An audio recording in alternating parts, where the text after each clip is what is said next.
North Carolina Governor Josh Stein bringing lawmakers back to Raleigh, whether they like it or not. Thanks for staying with us. It's On Your Side tonight at 7:30. I'm Jamie Bull. And I'm Kim Anderson. Just this afternoon, the governor used his authority to call for a special legislative session to solve a growing problem. DHHS warned the General Assembly for months about the impending Medicaid shortfall and said that without adequate funding, the department would be forced to cut reimbursement rates to healthcare providers, giving patients life-saving and life-enhancing care. The Democratic governor says the special session is necessary to fix an issue lawmakers failed to solve: Medicaid funding. Yeah, this all goes back to the fact that North Carolina lawmakers have not passed a budget. The current fiscal year started back on July 1st, but here we are, November, and we have no budget, which would include money to fund Medicaid. North Carolina, one of just two states without a budget, but it's the only one where one party controls both chambers.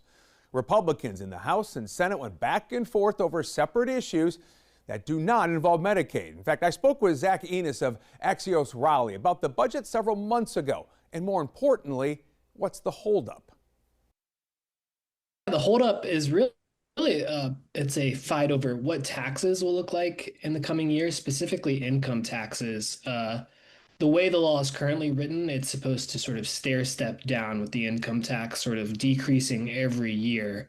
But, House Republicans, are looking at revenue forecasts and potential budget shortfalls and are, I think, a little hesitant to keep going on that stair step at the moment. Well, no matter the argument, no budget means no funding for Medicaid. Health officials say they need $819 million. State lawmakers have only approved about $600 million. On October 1st, the State Department of Health reduced Medicaid provider reimbursement rates between 3 and 10% based on the type of service. Despite this, the Republican-controlled legislature did not come back to work to finish the budget. The legislature did, though, return last month, but only after President Trump called on the GOP to redraw their congressional maps to give the party more seats in Washington. North Carolina Republicans passed the new maps within just a few days and then left town. Still no new budget. Fortunately, because the General Assembly created this crisis, it can solve it as well. That's why I'm calling on the General Assembly to come back to Raleigh to do their jobs and fully fund North Carolina's Medicaid program. The members of the General Assembly have had 6 months to take action and solve this problem. But they have failed.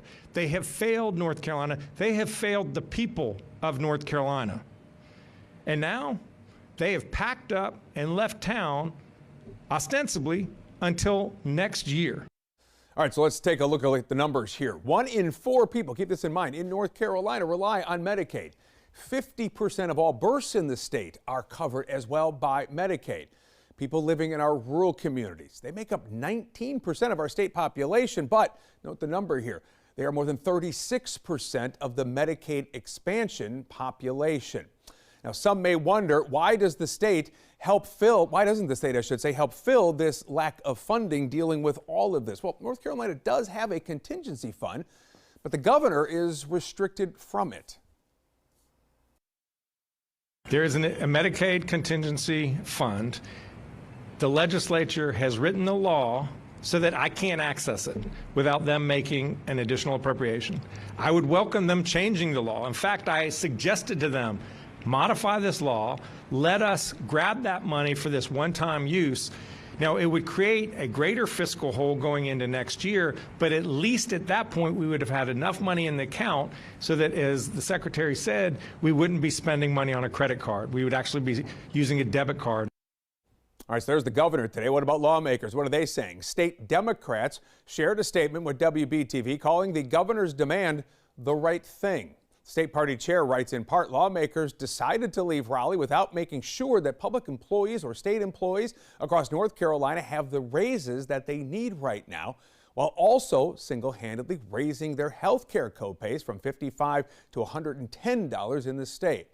Meanwhile, North Carolina Republicans, they're pushing back. They say Governor Stein's fear-mongering and politically motivated Medicaid cuts do not help North Carolina families who rely on the program.